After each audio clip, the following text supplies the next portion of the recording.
Senator Lindsey Graham called on President Donald Trump to declare a national emergency last week. But over the weekend, he switched course, proposing the president temporarily end the shutdown in one last attempt to get funding for his border wall. I tried to see if we could open up the government for a limited period of time to negotiate a deal, and the president says, let's make a deal, then open up the government. Nancy Pelosi says, even if you opened up the government, I wouldn't fund a wall, so that's why I'm depressed. Graham says he believes the president might make a concession on important Democrat issues, like allowing the Dreamers to stay in America. He is willing, in my view, to do wall plus, funding for the wall that we desperately need, that's been done in the past. See if we can do a deal around the TPS recipients. They're going to lose their legal status soon. He's willing to extend that.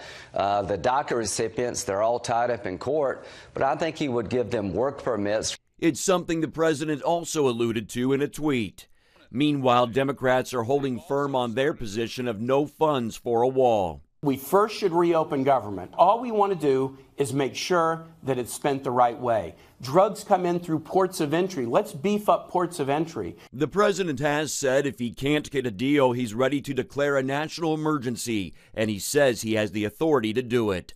Hans von Spakovsky of the Heritage Foundation tells CBN News the president does have the authority to use funds appropriated for other departments. There are a lot of funds appropriated by Congress that go to particular federal agencies that are tied to a very particular purpose. On the other hand, there are appropriated funds that go to federal agencies that are not. He can do it, and it all depends on the White House finding money that's already been appropriated but isn't tied to a specific purpose. Democrats say they would challenge such an emergency declaration in court. Former Director of Homeland Security Jay Johnson says there are legal ways to go about it, but the backlash would be certain. The lawyers in the administration now seem to have come to a provision that allows for a reprogramming, as we refer to it, taking money from Army civil works projects here in the United States that were at some point essential to national defense. This one is slightly more plausible, but politically highly objectionable. Meanwhile, the government shutdown is now in its fourth week. The impact being felt in airports as terminals in Miami and Dallas were shut down due to Transportation Security Administration employees not coming to work.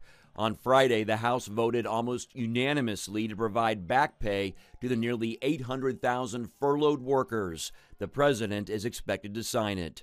Mark Martin, CBN News.